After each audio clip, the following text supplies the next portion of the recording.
I feel like every 6 to 7 months, six, seven, this question gets asked. How influential are influencers really? Are they special? Do they truly do anything? Will your business boom if you wore it? Are you truly changing the way the zeitgeist is able to wear some clothes or buy or sip or blah da da da da da? And we will talk about that today. Okay. I have had a couple ideas with this. I feel like this whole conversation has some very nuanced, important, and critical ideas baked into it.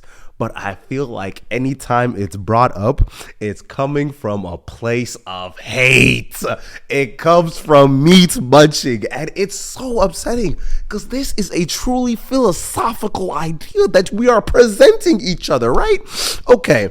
So let's start off with the hating. Let's start off with the hating. Because when I think of the idea of becoming an influencer or an influencer in general, or an individual being like, well, these influencers, they're making too much money or things of that nature, it always feels like it's coming from a place of envy, where it's difficult to picture an individual being worth so much and they're able to do so many cool things in this short life. If it's not travel, if it's not getting sent gifts, if it's not getting cold hard cash, if it's not getting more cold hard cash than we could ever even imagine.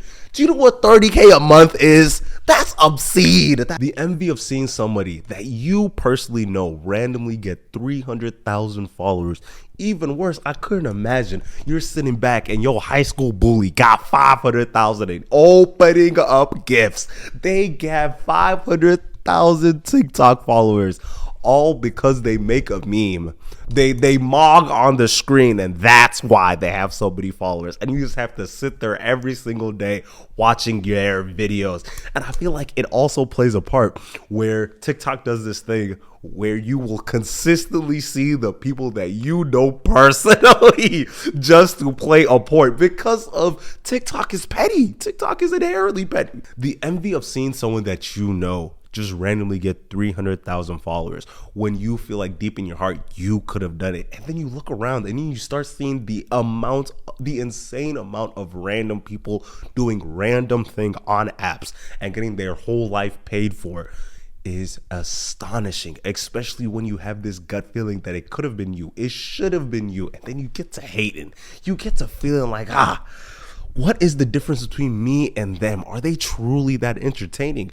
And then people start bringing up this idea of, well, the type of content that a lot of people are making tends to be repackaged, repetitive, doesn't really bring anything. It's not creative. They tend to be stealing from other people. They're just quote unquote dancing. And I feel like it's difficult to be able to like rationalize, why are these people getting these gifts? And it's just, you're not. And I feel like that is the worst way to look at it, especially in the context of social media, because of it's prioritizing the regular. It is actively searching for people that are not models, that are not actors, that are not athletes, that are not musicians, that just wake up every day like you and me and do something random that they truly like. Because authenticity seems to be the buzzword that's being used, especially in the context of social media, where authenticity is the goal. Authenticity is what's getting these people paid, because of when it comes to the branding and the deals that come from it, they are actively looking for people that are just regular. Because there's been a change in the way that people are able to consume media and consume just products in general, where they used to be like, oh yeah, there's this celebrity that I really like. Anytime that they wear this thing or say this thing about whatever the thing is, I will go out my way and either purchase it, eat it, do whatever. For example, the McDonald's like Happy Meals partnership, whatever. But anytime a food company would go and be like, oh, you know, this celebrity, I like them, Sabrina Carpenter, let me get that coffee. Yup, let's go ahead and espresso this thing up. And people would run into the stores, buy their product, because it's like, I love this celebrity, and this celebrity is making a thing, and I want to support that thing. And there's been a drastic change where people are like, I don't really care what celebrities are saying or doing or eating or drinking or going, whatever, because of I know that is fake. And I know that you are also getting paid for this product. So you do not give a fuck about, you don't care about this product. You ate this McDonald's meal? Really? You did this, Travis? That's your thing. It gets difficult to be able to be like, trust them. That's why this authenticity is the thing that's been searching for so heavily. Because it's like, well, if this lady from Arizona, if she tries it on, they like it. If this lady from Florida tries on this swimsuit, it'll go viral. If this one dude in, I don't know, Detroit, this one dude in Detroit, if he's talking about these worker pants and these worker boots, and that might make it go viral because he's out here hitting a sledgehammer or something, and it looks, oh yeah, and it looks so consumable. And I think that's what it all stems towards, because of social media has changed the way that people want to consume things. They want to be able to be like, yeah, I know this individual. And then you get a chance to literally watch stars rise and stars move on, right?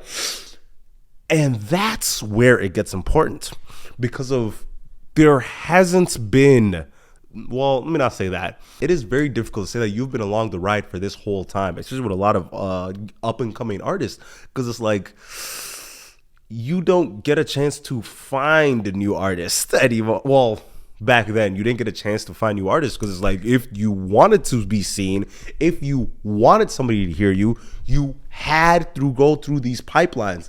They were these guys at the doors that were like, yeah, you get in, you got to do this weird thing, you got to do this weird thing, we got to do this weird thing. It has to be connected. I need to want you to be a part of this club. And if you said yes, you would end up being on all the billboards. You'll end up being on all the shows. You'll end up doing this and that. This movie role there, this movie role there, because that's usually the way it was. But then with the advent of social media and the democratization, wow, that is a big word for Elmo. It gets to the point where it's like, well, anybody can do anything anywhere. And it's I like it. I feel like that's the most important part of it, because of this is the golden ticket for so many people if you're willing to just put yourself out there, right? Oh, and I feel like with the conversation of influencers being influential, I feel like it depends what they're trying to do, because of there's so many different types of creators and there's so many different type of context that people make content for to begin with. Because of, I remember I was watching this one person, right? He does a lot of, he yaps. He's a certified yapper, right? But then I realized he has this whole other channel that he literally just does TikTok shop ads. He drops 8 TikTok shops ads every single day on the hour of every hour. That's crazy. He drops it like it worked, like he's going to work. He's like, all right, I'm trying on these pants. Do the little move. I'm trying on this jacket. I'm doing this sunscreen. I'm wearing this. I'm da-da-da-da. And the money that's being generated from that is like life-changing money. Oh, wow. I'd be forgetting. I feel like one of the main disconnects of this golden ticket of social media is the just, let's just talk the financial, and we can talk about other aspects of it, but the pure finances of it, right? Where people look at influencers and be like, oh, you guys are making so much money. Why are y'all making so much money? You're making more than doctors to like do what? And it's like, with these influencers, you're basically running ads. You're basically commodifying yourself to make yourself consumable for advertisements, right? And advertisers have so much money behind their advertisements. So when you are looking at these creators like, oh, you just inked like a $30,000 inked a $30,000 clothing ad. You shoot 5 ads, they give you $30,000.